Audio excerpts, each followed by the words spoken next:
আমি আরমান, 18 বছর বয়স। ঢাকার গুলশানে পিঙ্ক সিটি নামক আবাসিক এলাকায় থাকি।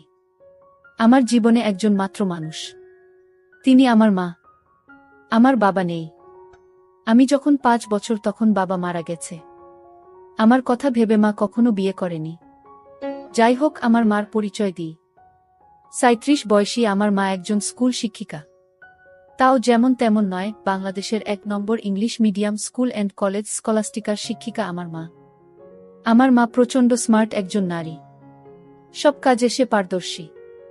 আমিও ওই কলেজেই পড়ি। মা একই সাথে বাসার এবং কলেজের সকল দায়িত্ব সামলাচ্ছে সফলতার সাথে। পৃথিবীতে আমার কাছে আমার মার চেয়ে সুগঠিত সৌন্দর্যময় নারী আর একটাও নেই। আমি কখনো মাকে বাজে নজরে দেখিনি। কিন্তু মার যতটাই প্রকাশক সৌন্দর্য, তাতেই বলছি মার চেয়ে বেশি মার কেউ পাবে না। এই বছরেও মার কাছে সব মিলিয়ে 36টি প্রপোজাল এসেছে বিয়ের। কিন্তু মা সবাইকে একই কথা বলে, আমার ভালোবাসা আমাদের মা ছেলের বাইরে কেউ ভাগ পাবে না। আমি মার ভালোবাসায় পাগল। আমরা কেউ কাউকে ছাড়া বাঁচতেই পারি না। এমন কোনো বিষয় নেই যা আমি মাকে বলি না। আমি ছোট থেকেই খুব শার্প। ক্লাস 2তে ভর্তি হবার পর আমরা মা ছেলে কর্তৃপক্ষ ছাড়া কেউ জানে না। কখনো আমরাও এমন আচরণ করি না যে কেউ বুঝবে। এটা মা আর আমি প্ল্যান করে করেছি। আমাদের খুব মজা লাগে। মাকে এখনো দেখতে 25-26 বছর বয়সী মনে হয়। মা সব সময় 3 পিচ পরে। তবে তা হাতা কাটা বা ফুল হাতা এক এক সময় এক এক রকম হয়। তবে খুব টাইট নয়। এতেই মাকে দেখে যে কোনো পুরুষ পাগল হতে বাধ্য। মা প্রতিদিন আমাকে নিজেই গাড়িতে করে কলেজে নিয়ে যায়। আমাদের একটা হোয়াইট স্কোডা আছে। মা নিজেই ড্রাইভ করে। মা বাসায় কাজ করার সময় ওড়না কোমরে বেঁধে কাজ করে। আমাদের ঘটনার শুরু হয় ছিমছাম ভাবে এবং পুরো প্রাকৃতিক উপায়ে ও অ্যাক্সিডেন্টালি। একদিন আমি একটা পড়া বুঝার জন্য মার রুমে ঢুকলাম। রুমে ঢুকেই আমি ও মা সামনাসামনি ও দুজনেই হয়ে গেলাম। কারণ মা মাত্র গোসল করে বের হয়েছে এবং শুধু টাওয়াল পরা ছিল মা। আমি কয়েক সেকেন্ড কোনো কথাই বলতে পারিনি। চোখ মার উপর থেকে সরছে না। কিন্তু লজ্জা পেয়ে মার চিৎকারে আমিও একটা চিৎকার দিয়ে বেরিয়ে আসি সরি বলতে বলতে। এসে বাহিরের দরজার পাশে দাঁড়িয়ে বলি, সরি মা, আমি পড়া বুঝতে এসেছিলাম। পরে বুঝে নিব। এই বলে আমি আমার রুমে গিয়ে খাটে বসতেই মার দেখা এই পলকে সৌন্দর্য চোখ থেকে সরাতে পারছি না। হঠাৎ বুকটা ধরফর করছে। চোখ পড়ল প্যান্টের দিকে। আমি ভয় পেয়ে গেলাম। দেখি প্যান্ট ফুলে ঢোল হয়ে আছে।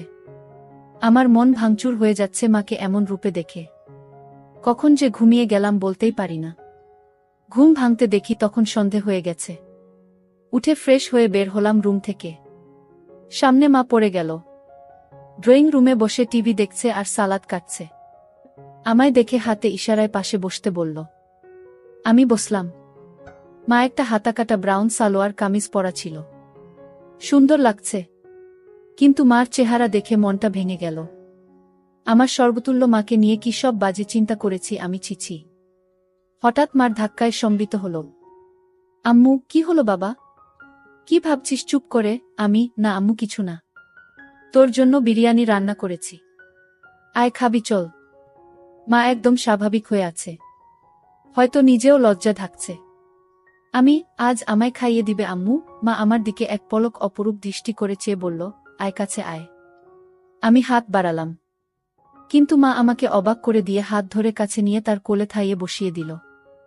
আমি বুঝতে পারছি না হঠাৎ এমন করল কেন। কারণ বড় হয়েছি বলে হয়তো এতদিন এমন কোলে নেয়নি। এজন্য অবাক লাগছে। আম্মু, জানিস বাবা, তোকে নিয়ে আমার অনেক স্বপ্ন।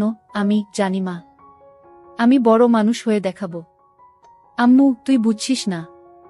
আমি চাই না তুই টাকা পয়সা কামানোর জন্য জীবন পানসে করিস। আমি মানে? আম্মু মানে হলো কখনো টাকার পিছনে না ছুটে খুশি থাকতে চেষ্টা করবি। টাকা এমনি আসবে। আমি, ও আচ্ছা। মা আমাকে খাইয়ে দিল।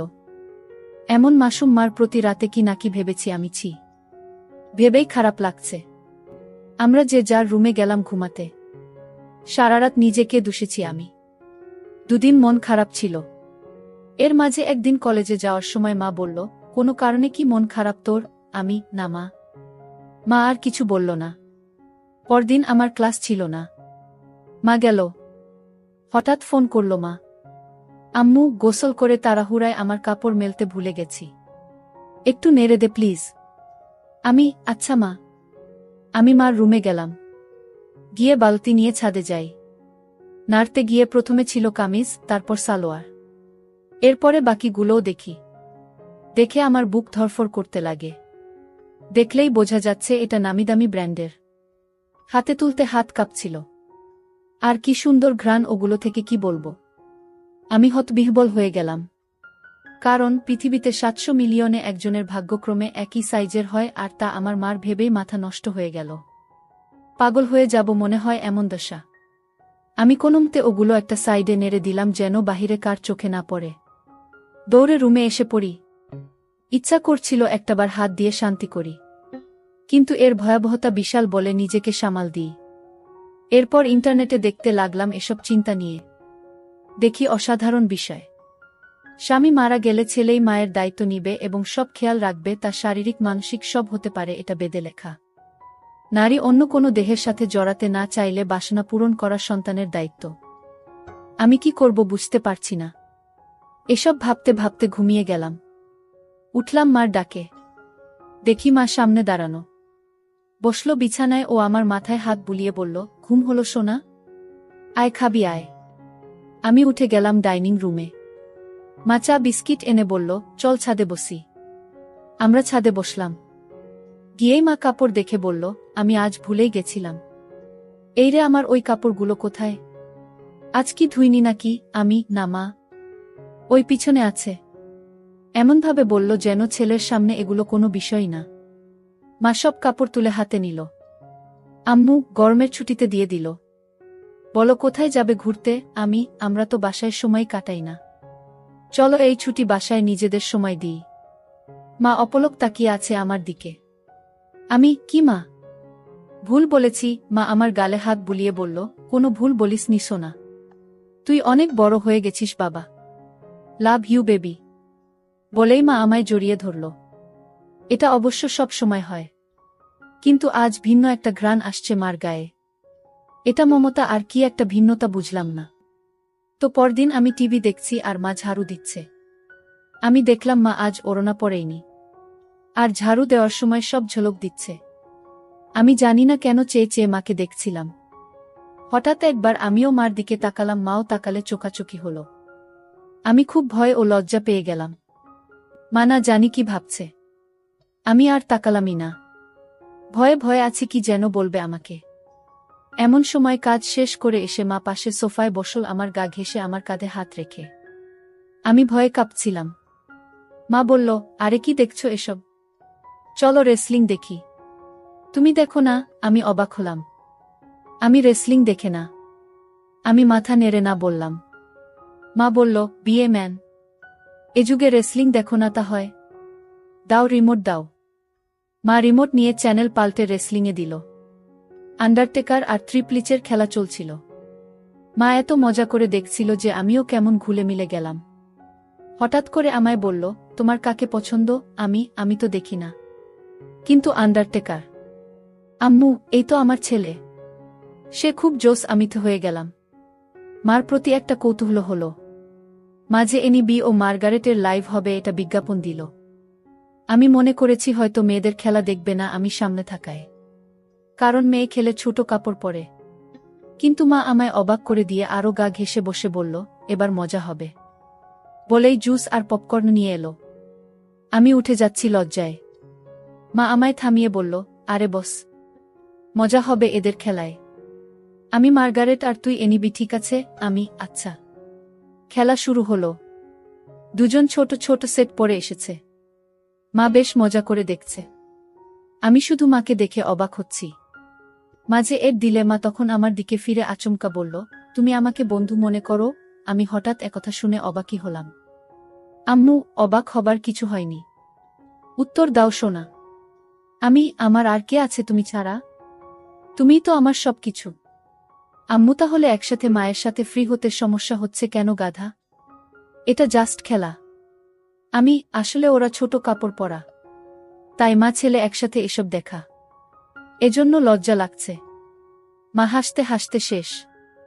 আম্মু, আরে বোকা ছেলে, আমি না তোর মা? লজ্জা কিসের আমার সাথে? এগুলো অনেক আগের মূর্খ সমাজে চলত। এখন না। শোনো, আমরা মা ছেলে ছাড়া আর কেউ নেই আমাদের জীবনে। আমরা চিল করব না তো কে করবে বলো? আমি মানে আম্মু মানে আমরা একসাথে এগুলো দেখলে কিছু হয় না। আর এগুলো পড়ার জন্য এমন লজ্জা কেন? তুই পড়িস না নাকি? আমি আম্মু আমিও তো পড়ি। তাতে কি হয়েছে? এসব উল্টপাল্ট কথা বলবি না। পোশাক কখনো মানুষের স্বভাব থাকে না। মনে বিষ নিয়ে যদি বুরখা পরে ঘোরা হয় তাহলে বুরখা পরার কোনো মানে নেই। এটা মাথায় রাখবি। আমি মাথা নাড়লাম। এরপর খেলা শুরু হলে দেখা শুরু হলো আমাদের। হঠাৎ মা বলল, চল বাজি হবে। আয় দেখি কে জিতে। আজ মার্গারেট জিতবে। আমিও আর লজ্জা না পেয়ে মাকে সঙ্গ দিলাম। আমরা রক্তহীন করা খেলায় শেষে আমিই জিতে গেলাম। পুরো 5,000 টাকা জিতলাম আমি। কিন্তু মা একটুও মন ভারী করল না। আমি বাহ, বেশ টাকা আয় হলো। মাঝে মাঝে এমন হলে বড়লোক হয়ে যাব। আম্মু তা তো হবেই। তবে জিতলি, কি খাওয়াবি বল? আমি তুমি কি খাবে? আম্মু তোকে খাবো। আমি আম্মু আরে বোকা, এমনি বললাম। আচ্ছা আমি ঘেমে গেছি, যাই গোসল করে আসি। মা গোসল করতে গেল। আমি টিভি দেখছি। হঠাৎ শব্দ মার গলার। আমি দৌড়ে যাই মার রুমে। গিয়ে আবার্থ হয়ে গেলাম। আজ সে দিনের মতো নয়। কিন্তু আজ মাকে সম্পূর্ণ ভিন্নতর দেখলাম। আমি হাঁ করে তাকিয়ে আছি। আম্মু কিরে কি দেখিস? অবাক হয়েছিস না? আমি মাথা নেড়ে হা বলি। কিন্তু এত টাইট যে? আম্মু ও তুই টাইটের কথা বলছিস? আমি বলছি এটা আমার অনেক আগের জামা। এই জামার বয়স তোর চেয়ে 2 বছর বেশি। আমি কি বলছো এগুলো? ওয়াও আম্মু, হ্যাঁ ওয়াও। সুন্দর না? নাকি খারাপ লাগছে? আমি খারাপ লাগে তোমার ভূত। একদম পরি লাগে আমার মাকে। আম্মু কিন্তু আসলেই অনেক দিন বলে টাইট হয়ে গেছে। কেমন যেন লাগছে। আমি যদি কিছু মনে না করো একটা কথা বলি মা। আম্মু হ্যাঁ বল। আমি তোমাকে টাইট ড্রেসেই ভালো লাগে। কেন যে সবসময় আলখাল্লা পরে থাকো বুঝি না। মডার্ন যুগের এত ভাষণ আমাকে দাও আর নিজে সেকেলে। মনেই হয় না ইংলিশ মিডিয়ামের টিচার তুমি। আম্মু হাহা, আমার বদমাইশ ছেলে। আয় বুকে আয়। আমি ইদানিং তুমি চেঞ্জ হয়ে যাচ্ছ যে। খুব আদর সোহাগ করছো যে। মা আমায় ছেড়ে দিয়ে মুখটা মলিন করে বাথরুমে চলে গেল। আমিতে ভয় পেয়ে গেলাম। কি বলতে কি বলে দিলাম। একটু পরে মা আবার আলখাল্লা পরে হাতে ওই জামাটা এনে আলমারিতে রেখে ধপাস করে বন্ধ করে নিচে কিচেনে চলে গেল। আমি কি বলবো বুঝতে পারছি না। আমিও পিছনে গেলাম। বললাম, মা রাগ করেছ? সরি মা, আর এমন বলবো না। মা কথাই বলছে না। আমি পিছনে ঘুরছি, কিন্তু মা পাত্তাই দিচ্ছে না। শুধু চোখে পানি ভরে কাজ করছে। কিচেনের জিনিসে রাগ ঝাড়ছে। টেবিলে খাবার দিয়ে মা উপরে যাচ্ছে। তখনই আমি মার পায়ে পড়লাম ও বললাম, আর কখনো এমন বলবো না মা। ক্ষমা করে দাও। কেঁদো না মা। তুমি ছাড়া আমার আর কে আছে বলো? মা কেঁদে দিয়ে আমায় জড়িয়ে ধরে বলল, আমিও তো তাই বলছি। তুই ছাড়া আমার আর কে আছে? তোকে আদর সোহাগ করব না গো কাকে করব? তুই তো আমার সবরে পাগল। আমি সরি আর হবে না মা। আম্মু আমি সবসময় তোকে ভালোবাসি বোকা। আর এমন বলিস না। আমাকে প্লিজ একা করে দিস না তোর বাবার মতো। আমি না মা, আমি তোমার সব কথা শুনবো ও মেনে চলব। আমারও সব কথা মানতে হবে তাহলে? মা মুচকি হেসে চোখ মুছে বলল, তাহলে ওই ড্রেস পরে এসো আর আমাকে খাইয়ে দাও। মার মুখে উজ্জ্বল হাসি। মা রুমে গিয়ে মিনিটে চলে এলো ওই ড্রেস পরে। আমি বললাম, তোমায় একদম ক্লাস 10-এর মেয়ে মনে হয় মা। যে কোনো কাপড়েই বোঝাই যায় না তোমার বয়স 37। মা মুচকি হেসে আমায় নিয়ে বসে খাওয়াতল। তারপর আমরা যে যার রুমে গিয়ে ঘুমালাম। এভাবে মা আর আমি আর কিছু না করে ছুটি শেষ করলাম। ছুটির পরে আমাদের কলেজে একটা সাংস্কৃতিক অনুষ্ঠান হয়। সবাই নাম দেয়, আমিও নাম দিই গানে। আমরা পারফর্ম করি, অনেকেই অনেক রকম করে। মেয়েরাও পারফর্ম করে ড্যান্সে। হঠাৎ একটা ড্যান্স চালু হয়।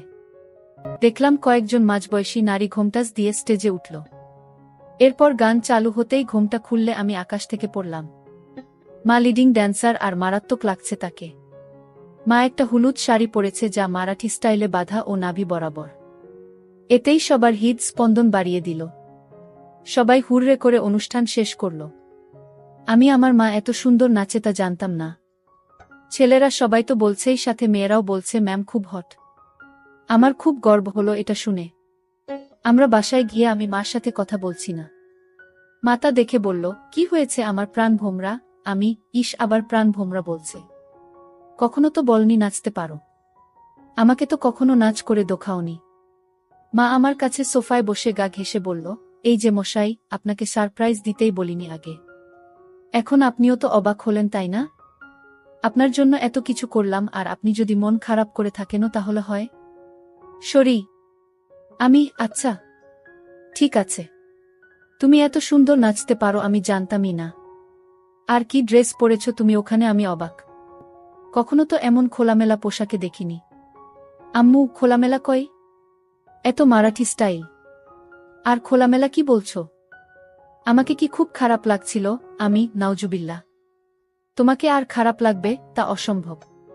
পৃথিবীর সবচেয়ে সুন্দর নারী আমার মা, আর তাকে খারাপ লাগবে? তোমায় মারাত্মক লেগেছে মা। মা আমার গাল ধরে বলল, থ্যাংক ইউ আম্মু। মা, একটা কথা বলি? আম্মু, হ্যাঁ বল।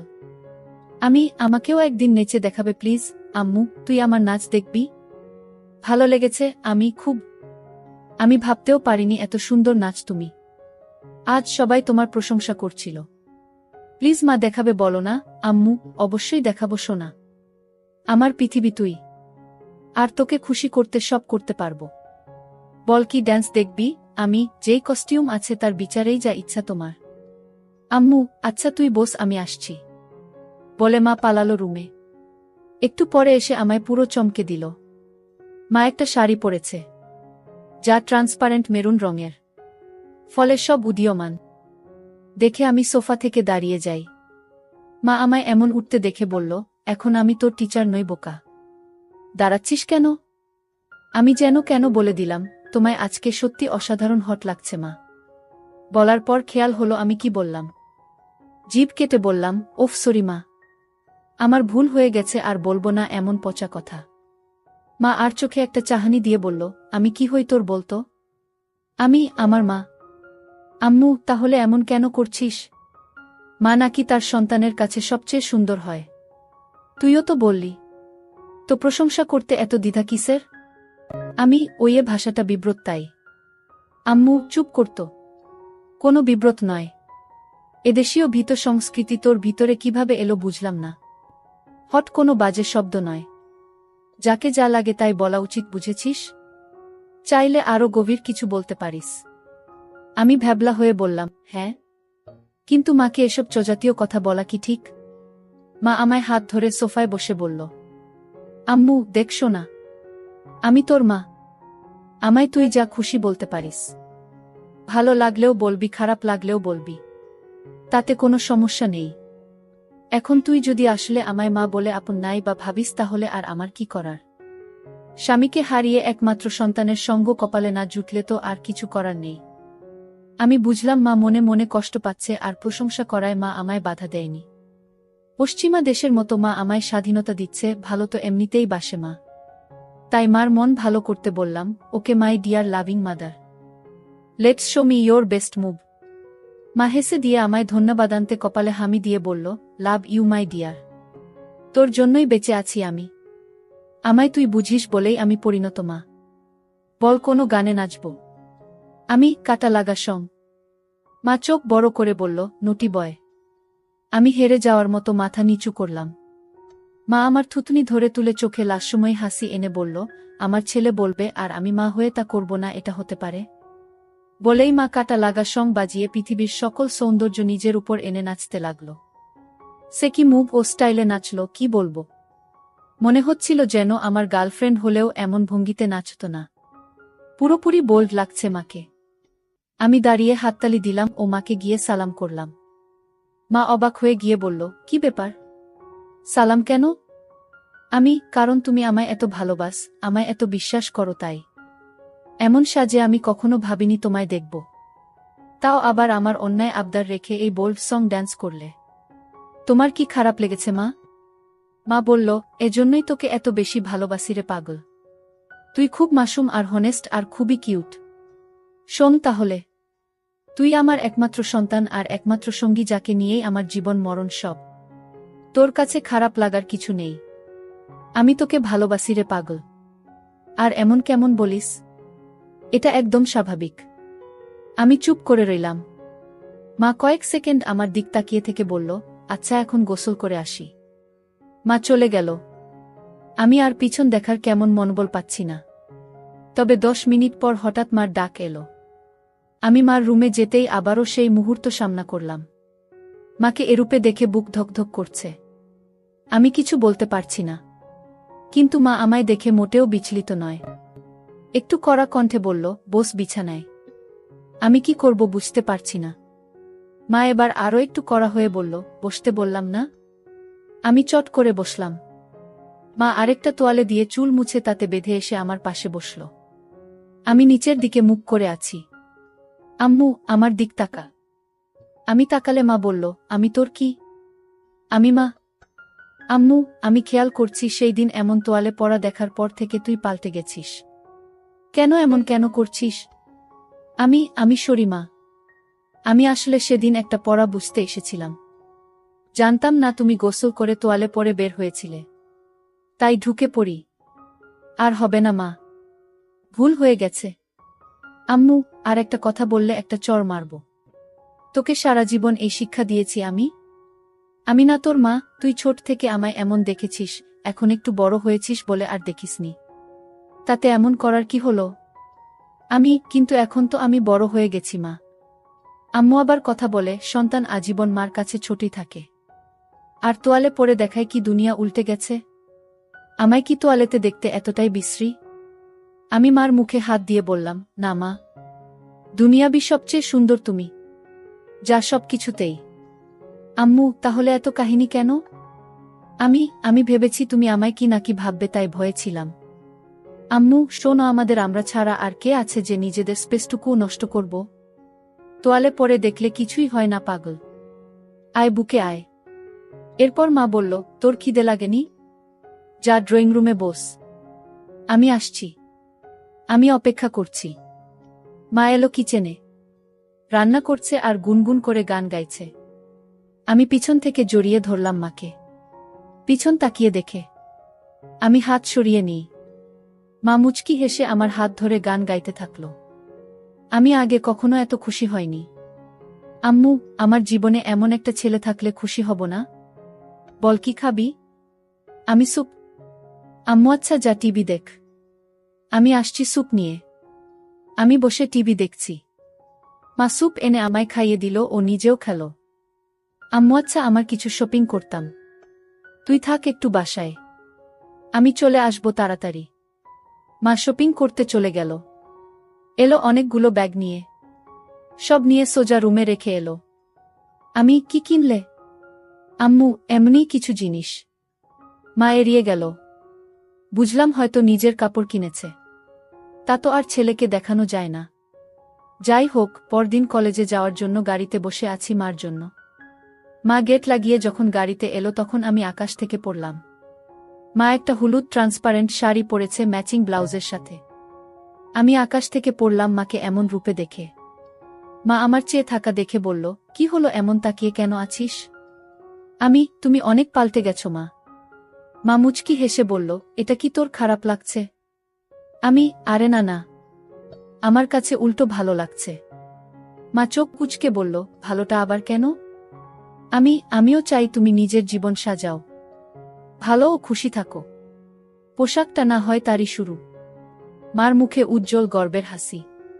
I am proud of you baby. Me too mom. আজকে অসাধারণ লাগছে মা। আম্মু, আমি ভাবছি এখন থেকে শাড়ি পরব। ভালো ডিসিশন। কিন্তু শুধু শাড়ি কেন? আম্মু এমনি। না হলে আর কি পরা যায় বলতো? আমাকে জিজ্ঞেস করছো? মা কাকের মতো আশেপাশে তাকিয়ে বলল, আর কাউকে দেখছিস গাড়িতে? না মানে একজন মা তার ছেলের সন্তানের কাছে পোশাকের সিদ্ধান্ত চায় তাই বললাম। বাংলাদেশে এটা স্বাভাবিক নয়। আম্মু আমার কাছে সবকিছু তুই। তাই আমার কমেন্ট তুই করবি। বল কেমন পড়ব? আমি সত্যি ফ্র্যাঙ্কলি বলবো। আম্মু, এবার চড় খাবি? আমি সরি। আম্মু, বল। আমি a bit of western you know. মা আমার দিকে তাকিয়ে রইল কয়েক সেকেন্ড। মার এই রহস্যঘন তাকানো বুঝি না। আম্মু, ওয়েস্টার্ন? হুম। বলেই মা গাড়ি চালাতে লাগল। কিছুদূর যাবার পর একটা ঝোপের কাছে গাড়ি দাঁড় করালো। আমি বুঝতে পারছিলাম মা কেন গাড়ি দাঁড় করিয়েছে। মা গরম গরম নিঃশ্বাস ফেলছিল আর হাতটা আমার নিচের দিকে বাড়িয়ে দিতে লাগল। আমি বুঝতে পারছিলাম মা আর নিজেকে আটকে রাখতে পারছে না। নিজের ছেলের সাথে সেই নিষিদ্ধ কাজটা করতে চাচ্ছিল।